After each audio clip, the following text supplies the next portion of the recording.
Hola, es un placer tenerte aquí. Antes de comenzar, suscríbete al canal y dale like al vídeo. Era una tarde cualquiera en el supermercado del barrio, de esas en las que uno solo busca leche, pan y un poco de calma. La cola avanzaba lenta y yo, distraída entre pensamientos y ofertas, apenas noté que la cajera me miraba con insistencia.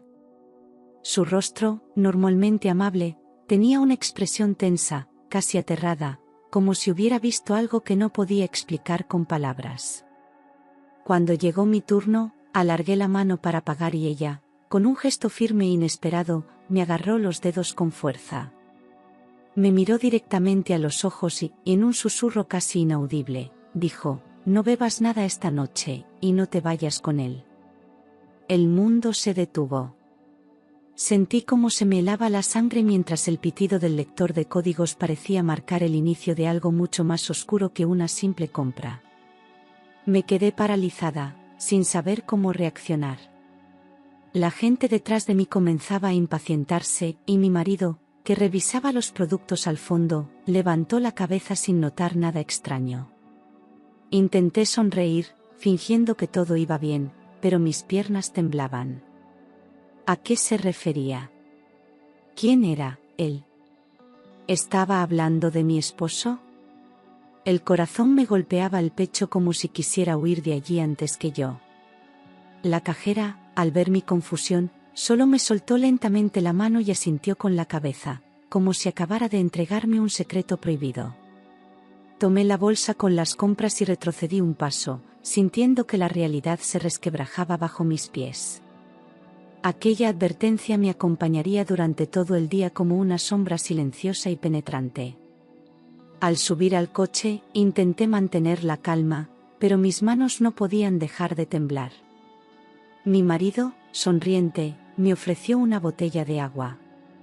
¿Quieres un sorbo?, preguntó con su voz habitual, afectuosa, como si nada pasara. Lo miré por un instante que pareció eterno, y en ese momento comprendí que algo no encajaba. Rechacé la botella con una excusa torpe y fingí revisar el móvil. Pero en mi mente, la advertencia resonaba una y otra vez: no bebas nada esta noche, y no te vayas con él. Empezaba a sospechar que la cajera no solo había visto algo. Tal vez ella sabía exactamente lo que iba a suceder. Y yo acababa de entrar en una historia que cambiaría mi vida para siempre. Mientras él conducía de vuelta a casa, yo no podía apartar de mi mente el rostro de la cajera. Su mirada no era solo de preocupación, era de pánico verdadero, como si supiera que esa noche marcaría un antes y un después en mi vida. Intenté razonar conmigo misma, decirme que todo había sido una confusión, que quizás se había equivocado de persona. Pero cada latido de mi corazón me gritaba lo contrario. Era como si una voz interna, aguda y persistente, me estuviera rogando que prestara atención. Miré a mi marido de reojo, hablaba de trivialidades, sonreía con naturalidad, pero sus ojos no estaban tranquilos. Había algo artificial en su alegría, como si estuviera representando un papel demasiado bien ensayado. De pronto, noté un temblor en mi estómago, una náusea que no tenía relación con la comida. Era miedo, puro y visceral. Recordé las veces recientes en las que había despertado con dolor de cabeza, los medicamentos que él me preparaba sin que yo los pidiera, los días en los que me sentía mareada sin explicación. Todo cobraba un sentido siniestro. No era ansiedad, como él insistía. Era algo más. La cajera no me lo había dicho con palabras exactas, pero su mirada había hablado claro. Y lo peor era que, por primera vez, yo no quería tener razón. Ojalá todo fuera un malentendido, pero en el fondo, algo me decía que estaba empezando a descubrir una verdad aterradora. Llegamos a casa de su madre, como estaba planeado, para celebrar su cumpleaños.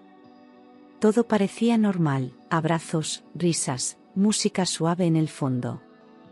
Pero yo ya no estaba allí de verdad.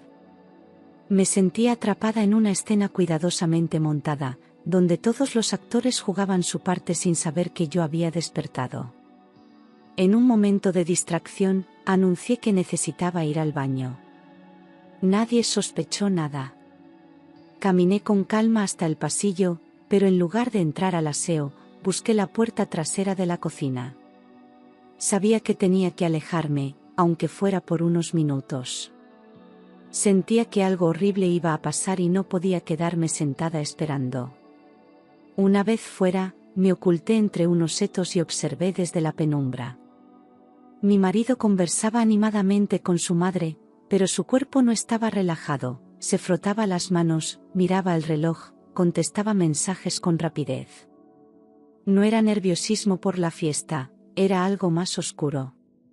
Sus gestos eran de alguien que esperaba una señal. Desde aquel rincón oculto, sentí que lo veía por primera vez como un desconocido. ¿Cuántos secretos guardaba? ¿Qué era eso que tanto le inquietaba? Ya no era el hombre con el que me casé, sino un ser calculador que ocultaba una segunda vida. Y yo estaba a punto de desenterrarla toda. Mientras él salía por la puerta principal con la excusa de ir a buscar la tarta, aproveché para seguirlo a distancia. Mantuve el paso lento, escondida tras los arbustos, hasta que lo vi detenerse junto al coche y sacar el móvil. Marcó un número y esperó unos segundos. Habló con voz baja, casi susurrando, y lo que dijo me congeló el alma: está todo listo. Esta noche se acaba todo. No necesitaba más pruebas. Aquella frase sellaba la traición, el peligro, la intención. Su tono no era de duda, sino de certeza absoluta. Era una sentencia, y yo era la víctima elegida. Me llevé la mano a la boca para no gritar. Me agaché entre los arbustos y vi cómo entraba de nuevo en la casa con la tarta. Su sonrisa había regresado, como si nada hubiese pasado. Pero yo ya no podía fingir que no sabía. Esa llamada había cambiado el curso de todo. Mi piel estaba erizada, mis piernas temblaban, pero mi mente comenzaba a reaccionar con claridad. Ya no podía confiar en él, ni un segundo más. Tenía que pensar rápido, actuar con inteligencia, convertirme en otra persona si quería sobrevivir. Porque ahora entendía, esta noche no era una fiesta. Era una trampa. Y yo, sin saberlo, había estado caminando directo hacia el abismo. Volví al coche como si no hubiera visto ni escuchado nada. Mi rostro sonreía, mis manos sostenían la caja de la tarta, pero mi mente era un torbellino de miedo contenido. Me senté en el asiento del copiloto y abroché el cinturón sin mirarle a los ojos. Él puso música y comentó algo sobre lo rica que estaría la cena, pero yo apenas oía las palabras. Mis oídos latían con fuerza, como si mi sangre hubiera subido hasta el cráneo. Fingí interés, asentí cuando era necesario, pero dentro de mí se gestaba una batalla entre el terror y la necesidad de actuar. Cada kilómetro que avanzábamos hacia la casa de su madre era una cuenta regresiva hacia lo desconocido.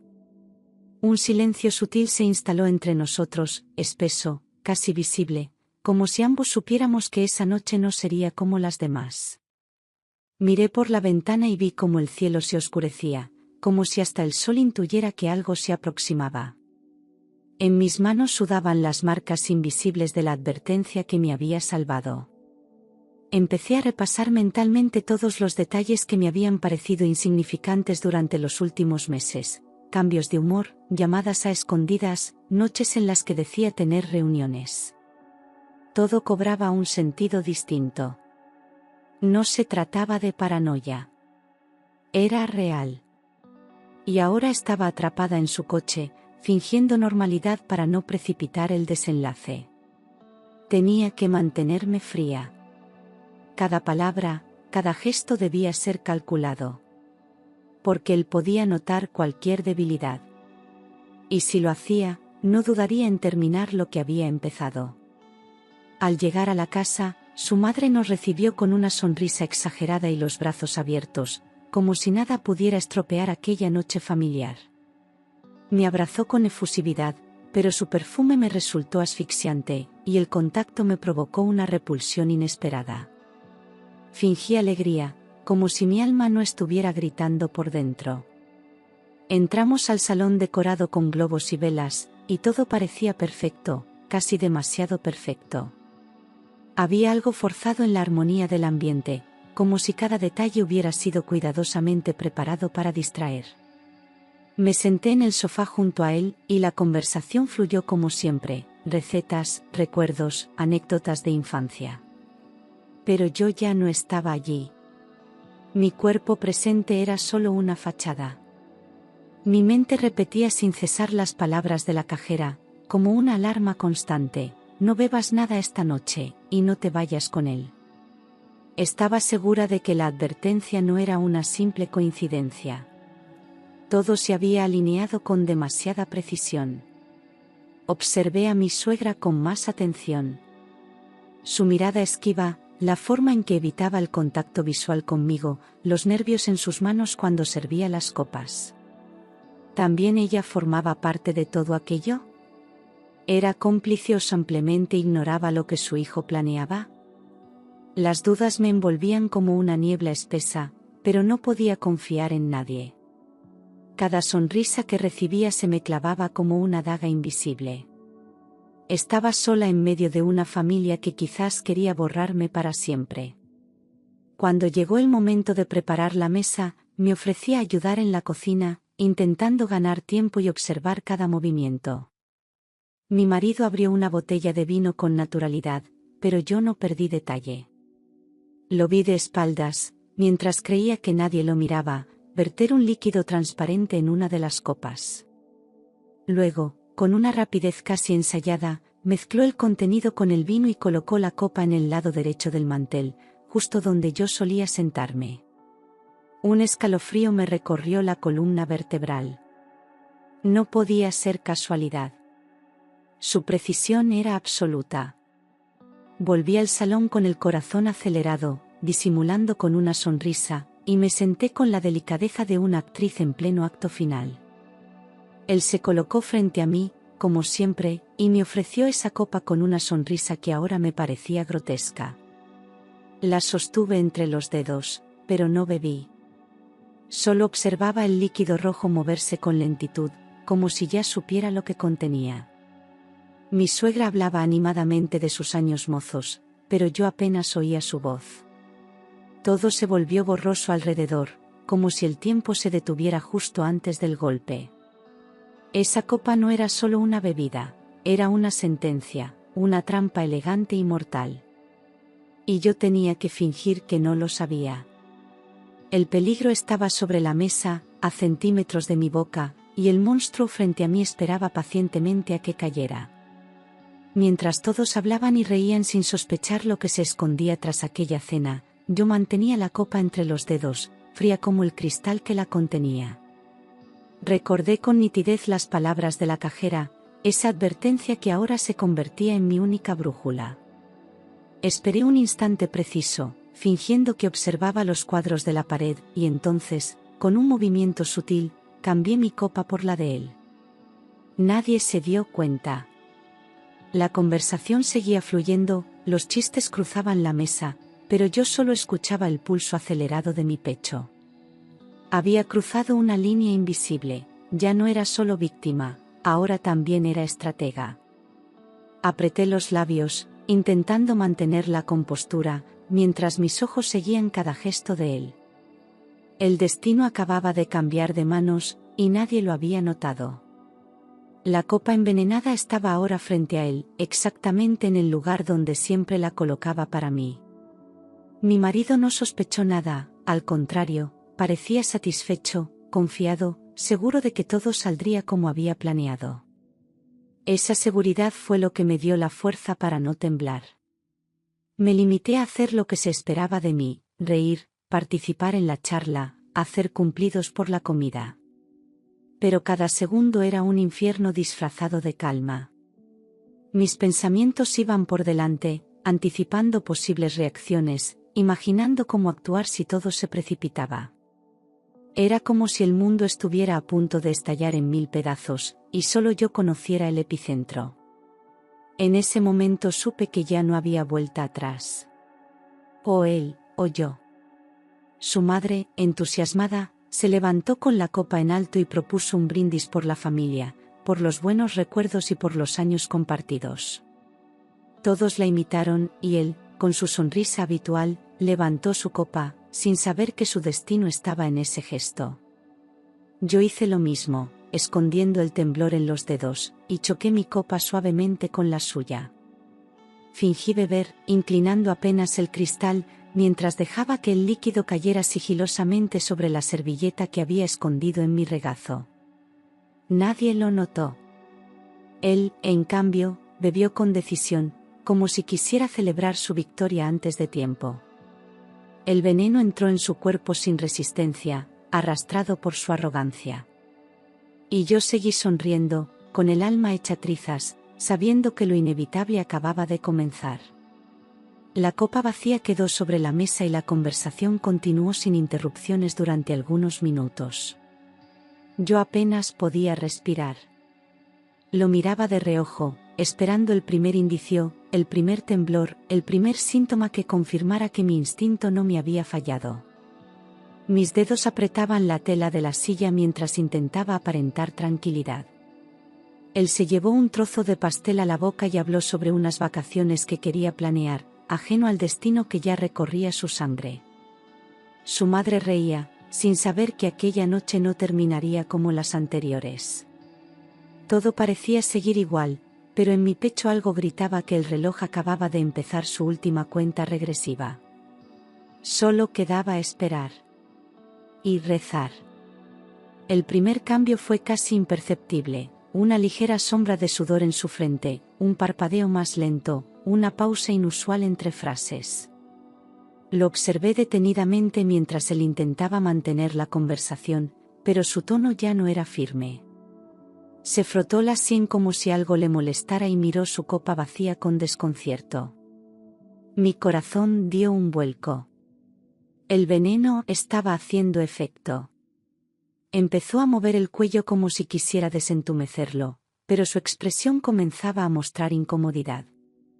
Nadie más pareció notarlo, pero yo sabía exactamente qué estaba pasando. Cada uno de sus movimientos era una confirmación. La realidad comenzaba a doblarse ante sus ojos. Y yo, seguía en silencio. Intentó ponerse de pie para decir algo, pero sus piernas titubearon y volvió a sentarse bruscamente. Su rostro palideció en cuestión de segundos y una mano fue a apoyarse en la mesa. Su madre le preguntó si se sentía bien, y él apenas pudo asentir. Tartamudeó una excusa sobre el calor de la habitación, pero su voz ya no sonaba igual. Se llevó la mano al pecho como si el aire le faltara, y yo vi cómo sus labios se volvían más pálidos con cada segundo. Mi suegra se levantó alarmada, y él intentó sonreír, pero fue inútil.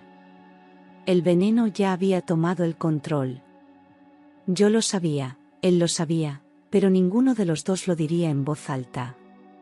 De repente, su cuerpo perdió fuerza como si alguien le hubiera cortado los hilos invisibles que lo sostenían. Intentó incorporarse, pero sus piernas cedieron por completo y se desplomó delante de todos. El estruendo de la silla cayendo retumbó en el comedor como un trueno inesperado, y los gritos no se hicieron esperar. Su madre corrió hacia él con lágrimas en los ojos, sujetándole el rostro con desesperación.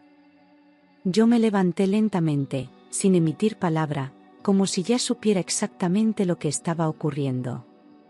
Nadie entendía mi calma, pero en mi interior no había sorpresa, solo una certeza punzante. Había cruzado un punto sin retorno. El hombre que yacía en el suelo era el mismo que había planeado mi muerte. Vi cómo se retorcía, intentando hablar, pero solo emitía sonidos entrecortados, como si la lengua ya no respondiera a sus órdenes. Su piel estaba cubierta por un sudor frío, y su camisa, antes impecable, se empapaba por el esfuerzo de mantenerse consciente. Su mirada me buscó entre el caos, y cuando la encontró, sus ojos se abrieron con un pánico mudo. Sabía que yo lo sabía. Y eso le dolía más que el propio veneno. Su madre pedía ayuda a gritos, sin comprender qué estaba pasando ni cómo podía su hijo, sano hasta esa noche, derrumbarse así. Yo di un paso atrás, observando la escena como si fuera parte de un juicio divino. El silencio entre él y yo hablaba más que 1000 palabras. Era el principio del fin.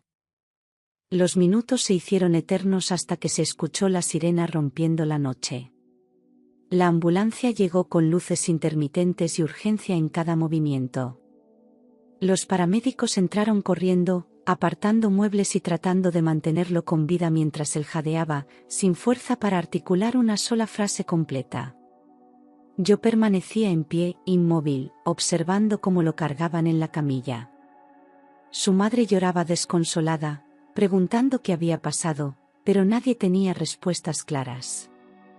Él giró el rostro hacia mí mientras lo subían a la ambulancia, y esa mirada era una mezcla de traición descubierta y terror puro. Como si hubiera entendido que su plan había sido desarmado pieza por pieza. Subí al coche detrás de la ambulancia junto a su madre, fingiendo estar confundida, aunque dentro de mí reinaba una calma gélida. En el trayecto, sus labios intentaban formar palabras. Balbuceaba mi nombre, intentaba explicarse, pero su voz apenas era un susurro incomprensible. Me miraba con los ojos llenos de miedo, como si intuyera que yo tenía todas las piezas del rompecabezas. En esos instantes, sentí que el control que tanto había perdido durante meses, por fin volvía a mis manos. Ya no era la mujer manipulada ni debilitada, sino una espectadora del colapso de su propio verdugo. Cada segundo de ese trayecto lo acercaba más al abismo, y a la verdad. Ya en la sala de espera, con su madre en shock y los médicos intentando estabilizarlo dentro, noté que su móvil vibraba insistentemente en el bolsillo de su chaqueta. Lo saqué sin que nadie me viera y vi un mensaje iluminando la pantalla. ¿Lo hiciste ya? Estoy esperando para celebrarlo contigo. Mis manos temblaron, pero no de miedo, sino de indignación. Lo abrí y leí la conversación anterior, mensajes llenos de complicidad, planes y promesas futuras de una vida sin mí. Había nombres en clave, coordenadas y hasta una foto mía dormida. La traición era más profunda de lo que imaginé. No solo quería matarme, llevaba meses compartiendo cada paso del plan con otra mujer. Sentí que el aire me faltaba por un instante, pero me obligué a mantener la compostura. Respondí al mensaje con frialdad, fingiendo ser él. Escribí: ven al hospital. Necesito verte. Está hecho. Envié el texto y guardé el móvil en silencio. No pasaron más de unos minutos antes de recibir la confirmación: voy ahora mismo. Apreté los puños. Lo que estaba por llegar no era solo una confrontación, era una verdad que caería como un relámpago sobre la máscara de esta historia. Había pasado de víctima a testigo, y pronto sería juez. Nadie imaginaba lo que estaba a punto de entrar por esa puerta. Pero yo sí. Y estaba lista. 1 hora después, las puertas automáticas del hospital se abrieron con un suave zumbido. Entró una mujer joven, de aspecto elegante, con el cabello recogido y gafas oscuras que no ocultaban su ansiedad. En sus brazos, llevaba a un bebé dormido envuelto en una manta azul celeste. Caminaba con seguridad, como si supiera exactamente a dónde ir. Al llegar al mostrador de información, preguntó por él con voz firme.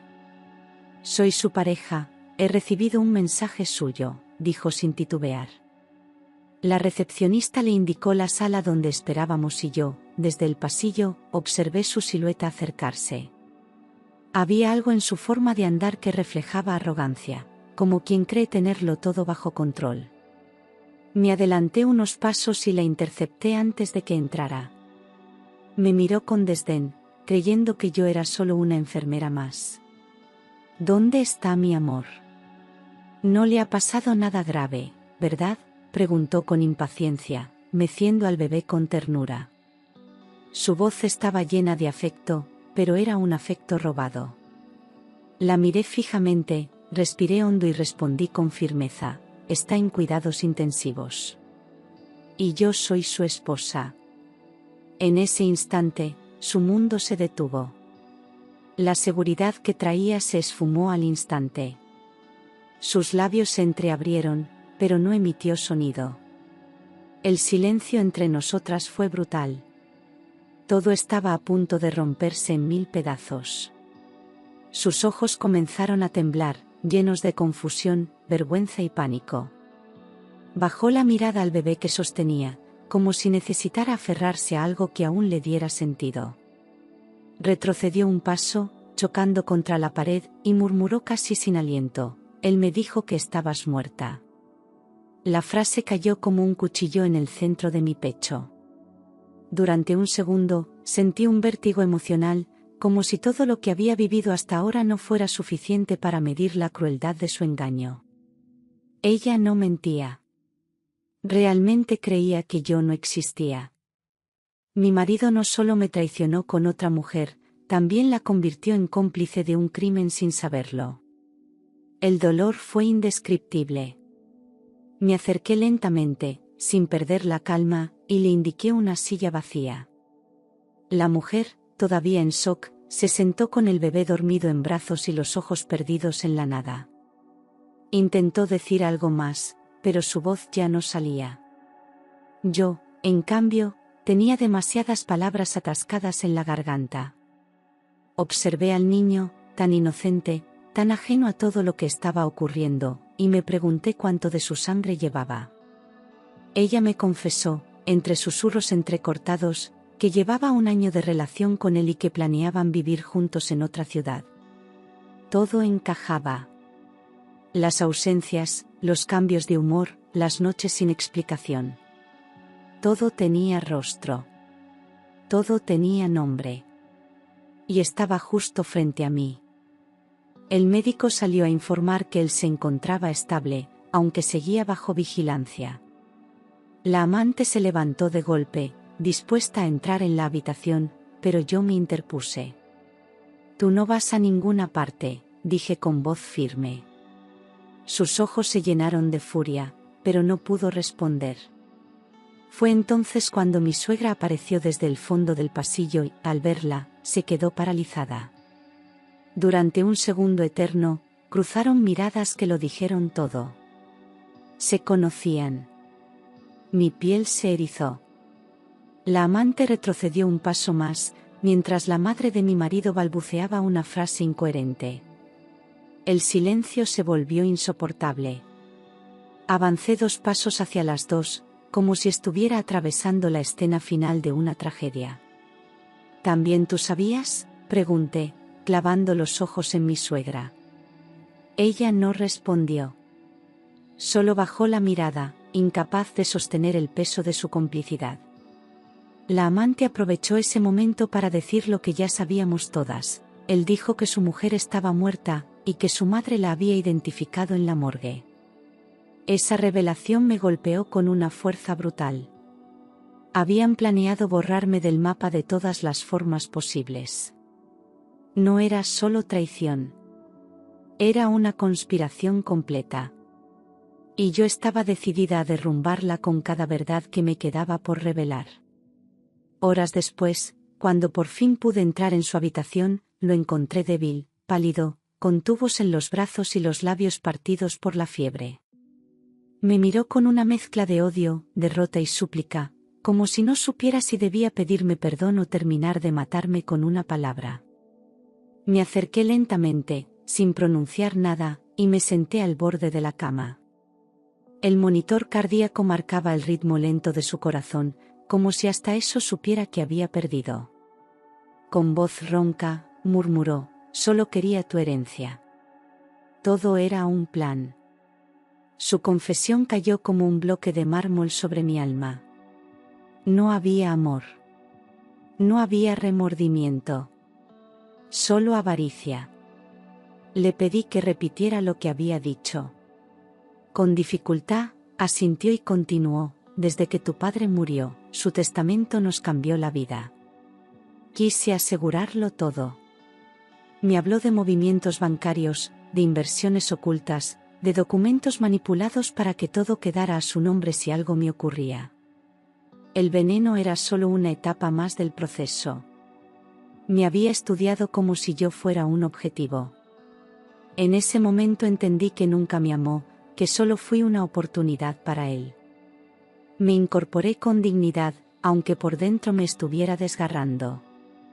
Y le dije la verdad: estoy viva, y voy a asegurarme de que pagues cada segundo de esto. Después de la confesión, todo empezó a cobrar sentido como piezas de un puzzle infernal. Recordé los últimos meses con más claridad, las pastillas que me ofrecía cada mañana, que supuestamente eran para la ansiedad.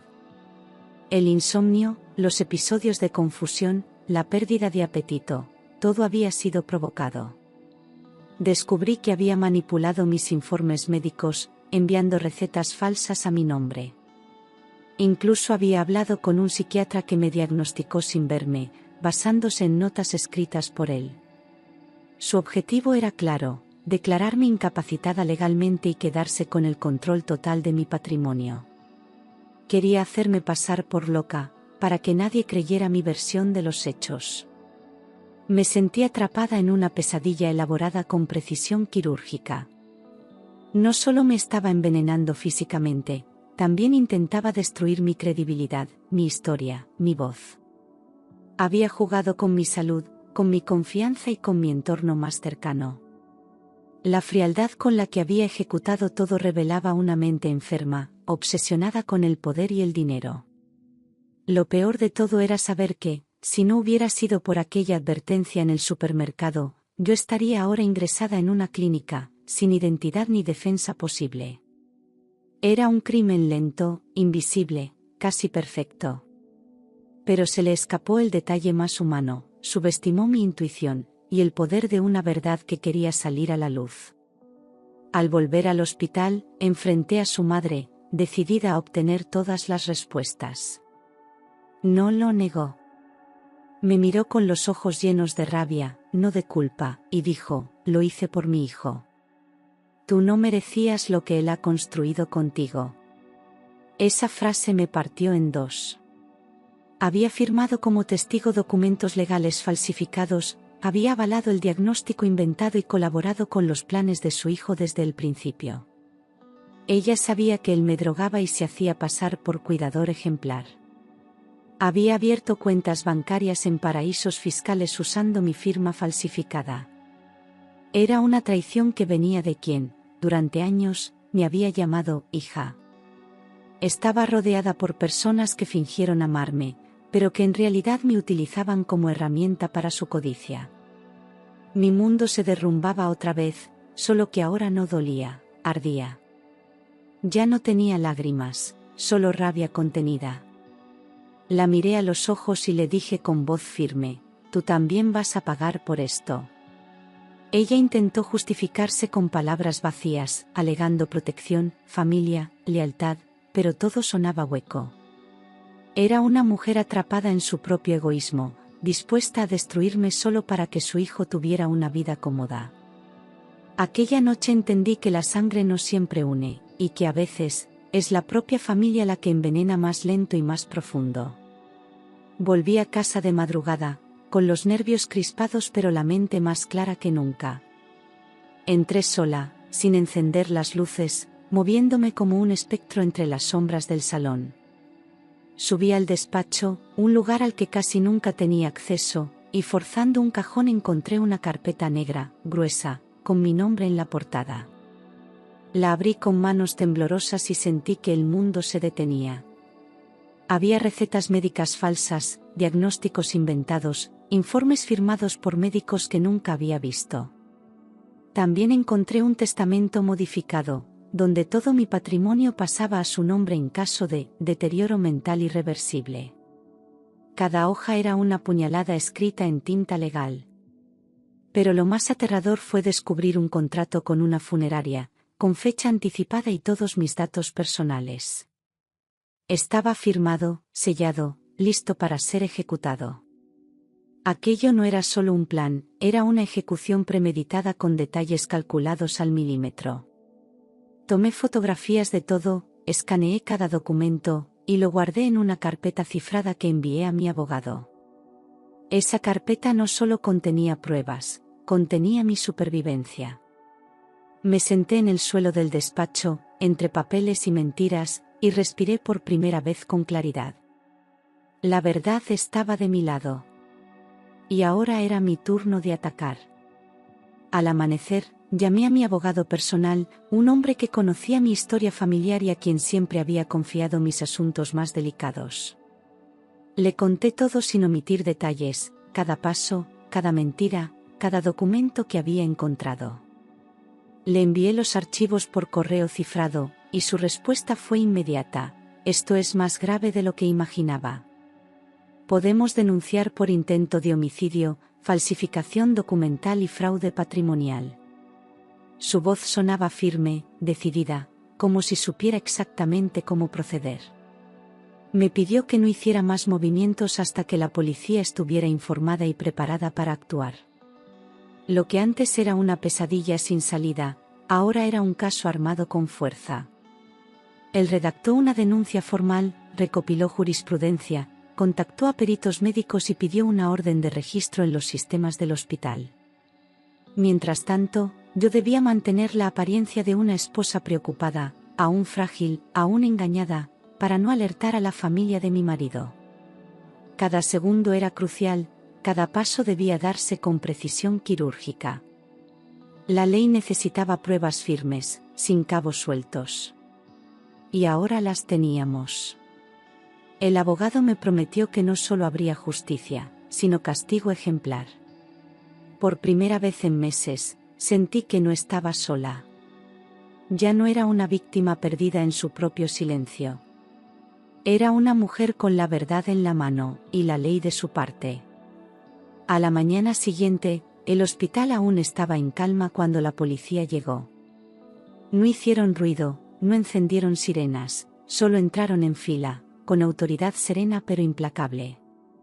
Su habitación estaba custodiada por una enfermera, y cuando los agentes se presentaron, él intentó sentarse en la cama, aún débil pero visiblemente alterado. El oficial principal leyó los cargos con voz clara: queda usted detenido por intento de homicidio, falsificación documental y fraude agravado. Su rostro se descompuso, intentó hablar, negó con la cabeza, pero las esposas ya rodeaban sus muñecas. Su madre apareció detrás, gritando que todo era un error, que él estaba enfermo.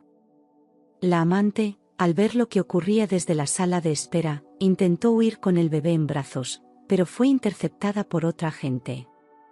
También fue detenida por complicidad y ocultación de pruebas.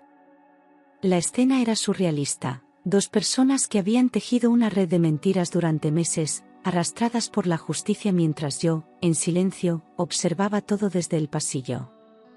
No hubo gritos, ni golpes, solo la fuerza imparable de la verdad cayendo como una tormenta sobre sus cabezas. Se los llevaron sin permitirles una última palabra. Y allí, entre batas blancas y miradas curiosas, empezó mi verdadera liberación. La justicia había hablado. La noticia del arresto se propagó como un incendio entre los miembros de su familia. Sus hermanos, que hasta entonces habían sido neutrales, se pusieron de mi lado en cuanto vieron las pruebas. Nadie podía seguir defendiendo lo indefendible. Su madre, sin embargo, seguía justificando cada acto, alegando que todo había sido un malentendido y que su hijo solo quería protegerme. Pero sus palabras ya no convencían a nadie. En la reunión familiar que se convocó en casa de uno de sus sobrinos, las miradas hacia ella eran frías, distantes, casi acusadoras. Su caída fue tan estrepitosa como silenciosa: ya no era la matriarca, sino la cómplice. Incluso su propia nieta, una joven de mirada clara y corazón justo, le dijo sin titubeos: abuela, nos avergüenzas. Aquellas palabras fueron como una bofetada sin mano. La mujer que durante años manipuló las emociones de todos, ahora estaba completamente sola. Intentó llorar, pero nadie se acercó a consolarla. Había cruzado una línea que la familia no estaba dispuesta a perdonar. La traición no era solo contra mí, era contra la verdad, contra los principios que fingían defender. Me miraron a mí con respeto, incluso con culpa, por no haber visto antes lo que ocurría. Yo no necesitaba venganza, solo justicia. Y la familia, por fin, había despertado. El juicio fue una tormenta mediática. Prensa, cámaras, titulares sensacionalistas, todos querían un pedazo de aquella historia en la que el amor se convirtió en veneno. La sala estaba repleta. Yo me senté en la primera fila, con la cabeza alta y las pruebas en la mano. Él entró esposado, con el rostro desencajado, flanqueado por 2 guardias. A su lado, su amante evitaba mi mirada. La madre de él no asistió. El fiscal presentó cada documento, cada conversación, cada análisis médico. El juez escuchaba sin pestañear, y el jurado tomaba notas con expresiones de incredulidad. La verdad era más escandalosa de lo que cualquiera podía imaginar. Declaré con firmeza, sin llorar, sin titubear. Expliqué cómo me hizo dudar de mi salud mental, cómo adulteró recetas, cómo manipuló médicos. Mostré el contrato con la funeraria, las grabaciones del móvil, los mensajes que se enviaban en clave. La sala entera enmudeció cuando el fiscal leyó el fragmento del mensaje: «Está todo listo. Esta noche se acaba todo». Su abogado intentó defenderlo alegando desequilibrio emocional y presión financiera, pero el daño ya estaba hecho. Los hechos eran sólidos, incontestables. El rostro del juez era de piedra. Todos sabíamos que solo faltaba una cosa: la sentencia. Y cuando llegara, nada volvería a ser como antes. El día que se leyó la sentencia, la sala estaba más silenciosa que nunca. El juez entró, se sentó y leyó con voz clara y rotunda: condenado a 16 años y 8 meses de prisión por tentativa de homicidio, falsedad documental agravada y fraude patrimonial. Nadie respiró. Mi exmarido agachó la cabeza, derrotado. Su amante fue condenada a 5 años por complicidad y perdió automáticamente la custodia del bebé, que pasó a tutela temporal del Estado. La madre de él fue procesada por encubrimiento y coautoría, aunque quedó en arresto domiciliario por su edad. La justicia había hablado, y lo había hecho con toda su fuerza. Yo salí del tribunal sin mirar atrás. No hubo aplausos, ni vítores, ni cámaras esperando una declaración. Solo un silencio limpio, digno, reparador. Caminé sola por la acera bajo un cielo que parecía más claro. Las heridas seguían ahí, pero ahora estaban cerrando. No había ganado por venganza, sino por verdad. Y eso era más poderoso que cualquier castigo. Los que un día intentaron borrar mi existencia ahora tendrían que vivir con la suya, marcada para siempre por la vergüenza, la cárcel y la culpa. Yo, en cambio, acababa de recuperar mi vida. Y eso no tenía precio. Los días siguientes al juicio fueron extraños. Todo seguía en su lugar, pero ya nada era igual.